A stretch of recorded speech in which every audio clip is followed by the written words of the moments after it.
Hey guys, what's going on? Code here, coming to you with a tutorial for a chilled dubstep bass or chillstep bass, however you want to call it. This is a track I started many years ago in one evening and I never touched it since. It was probably sometime back in 2009 or 2010. And it's a remix of SGX's Contradistinction. Some of you might be familiar with the guy. He used to be very active in the OC Remix community, for example, and his original intro sounds like this.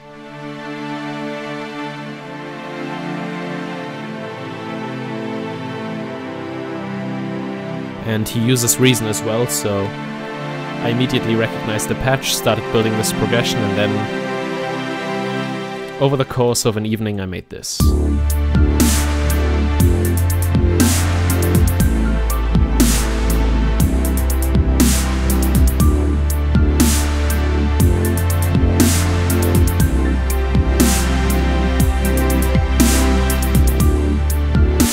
Okay, so enough talk, let's get to making the bass. And let's start off with the Thor that I used.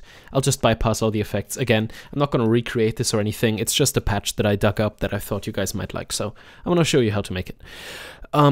Okay, I kind of gotta take a look at this myself because, again, I'm not prepared or anything, I'm just gonna start talking here. So apparently, what I have got going on here is a Thor with 3 oscillators, one analog with a square wave, a sawtooth wave, then a multi-oscillator, which is 1 octave higher, and an FM pair oscillator. Now, let's take a look at the individual oscillators. The first one is, of course, single analog oscillator, which sounds very familiar. If I put this on solo.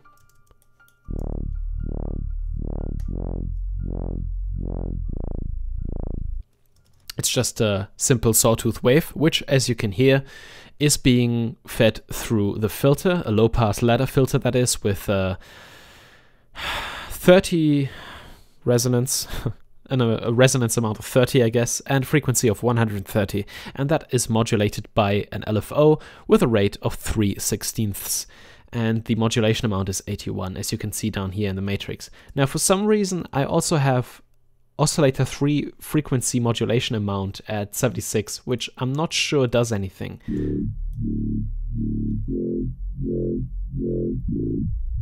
Apparently it does, but we'll get to that later. So let's start off with the sawtooth wave. So this is the basic sawtooth. Now, we also have a multi-oscillator. The tune amount is at 24 and it's also a sawtooth, which adds some nice overtones and some nice high frequencies to the low sawtooth wave. So we're already getting a thick sound, but it's not thick enough, and I guess I wanted to add something growly to it. That's why I added an FM pair oscillator, and the carrier and modulator are both at 1 and the FM amount is at 71.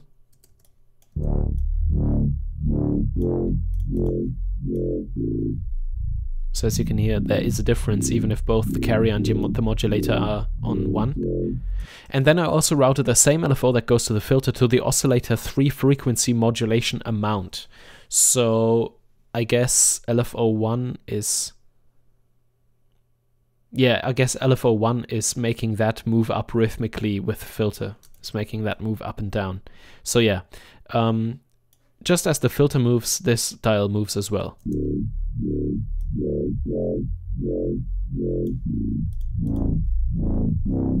And that makes for a really nice growly sound.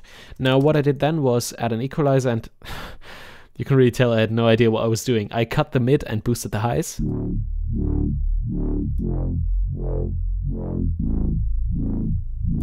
I'm just gonna leave it like that. I'm not even gonna comment on this. Then I added a stereo imager and I used it to solo the high band, which basically makes the stereo imager a high pass filter. And I set that up at 375 to cut out all the low end to make room for our bass. As you can hear, we're lacking some bass in this patch.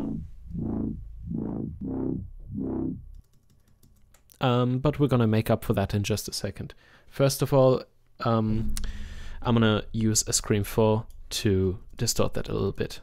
and as you can see, it's just a standard initialized. Well, actually, that was in Reason 4 when the Scream still came with the Easy Fuzz preset, but I deactivated the cut and body sections and turned the damage to tape. So we are looking at tape distortion, about 1/3 of damage control, and high speed and low compression. And as you can hear, without and with, it adds a nice saturated loud sound and also a bit of grungy distortionness.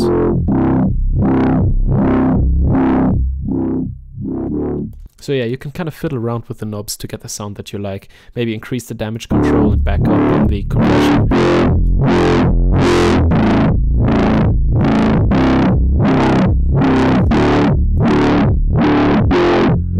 But I'm not going to do that now, I'm going to leave it as it is.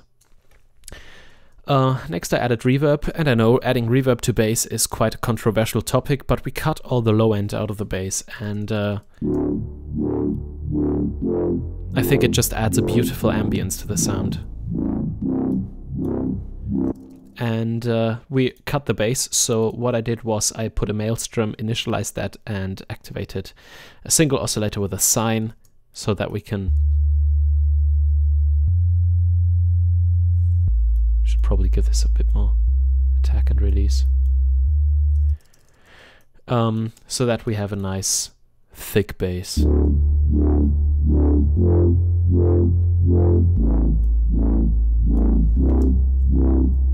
Now the Maelstrom on the back has a lot of modulation inputs, and one of them is level. So what I'm going to quickly show you is to use Thor's LFO to actually control the level of the sub bass as well.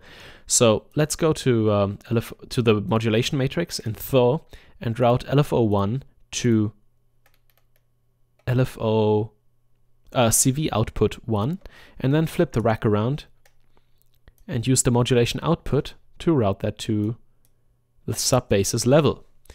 And as we do that, right now we can't hear anything because I've got that LFO routing amount at 0, but as I increase it, you will hear that the sub bass starts wobbling as well. Actually, as you can tell, this was Reason 4, so everything gets subbed up in this mixer here. So as I solo the Maelstrom here,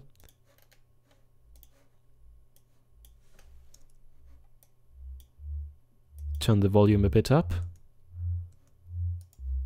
maybe add a maximizer because the modulation is really taking away some volume.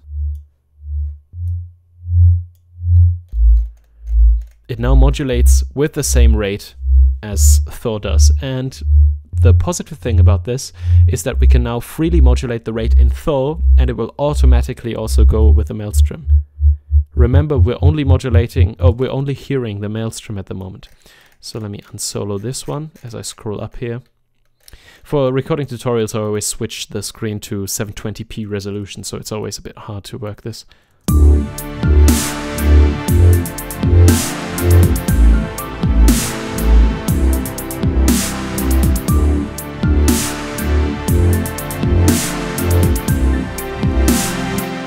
And this allows for some nice live performance as well.